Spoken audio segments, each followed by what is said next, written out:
ദിനംപ്രതി സംസ്ഥാനത്തെ കാട്ടാനാക്രമണങ്ങൾ ഉണ്ടാവുകയാണ്. പുറത്തേക്ക് വരുന്ന കണക്കുകളൊക്കെ ഭീതിപ്പെടുത്തുന്നതാണ്. കണക്കുകൾ പരിശോധിക്കുമ്പോൾ മലയോര മേഖലയുടെ യഥാർത്ഥ മുഖം വ്യക്തമാക്കുന്നു. ഞെട്ടൽ ഉളവാക്കിയാണ് കഴിഞ്ഞുപോയ നാളുകൾ. നമുക്ക് വിശദമായി പരിശോധിച്ചു കഴിഞ്ഞാൽ 43 ദിവസത്തിനിടെ 8 ജീവനുകളാണ് സംസ്ഥാനത്ത് പൊലിഞ്ഞിരിക്കുന്നത്.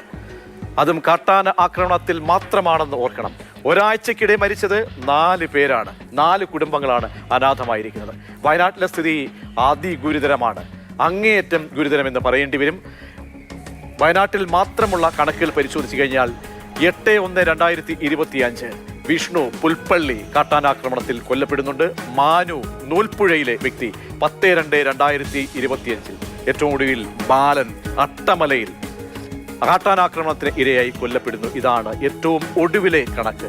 ഇനി നമുക്ക് പരിശോധിച്ചാൽ കഴിഞ്ഞ വർഷം മാത്രം 4 മരണമാണ് സംസ്ഥാനത്ത് രേഖപ്പെടുത്തിയിരിക്കുന്നത്. അതിന്റെ കണക്കുകൾ കൂടി പരിശോധിക്കാൻ ലക്ഷ്മണൻ തോൽപ്പെട്ടിയിൽ 31/1/2004 മരണപ്പെടുകയാണ് കാട്ടാനാക്രമണത്തിൽ. അജീഷിന് പയ്യമ്പള്ളി സ്വദേശിക്ക് ജീവൻ നഷ്ടമാകുന്നു. അത് 10/2/2024 നമുക്കറിയാം ഒരുപാട് വിമർശനങ്ങൾക്ക് ഇടയാക്കിയ ഒരു സംഭവമായിരുന്നു. ഒരുപാട് മീറ്റിങ്ങുകളൊക്കെ പിന്നീട് ചേരുകയൊക്കെ ചെയ്തതാണ് അജീഷിന്റെ മരണത്തിന് ശേഷം. പക്ഷേ ഒന്നും ഫലം കാണുന്നില്ല എന്നുള്ളതാണ് പിന്നീടുണ്ടായ സംഭവങ്ങളൊക്കെയും. പിന്നീട് പോൾ പുൽപ്പള്ളി പാക്കം സ്വദേശി 16/2/2024 മരണപ്പെടുന്നു.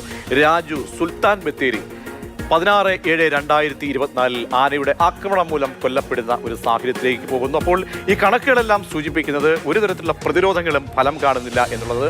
അങ്ങേയറ്റം അരക്ഷിതമാണ് മലയോര മേഖല, പ്രത്യേകിച്ച് വയനാട് എന്നുള്ള കണക്കുകളാണ് സൂചിപ്പിക്കുന്നത്.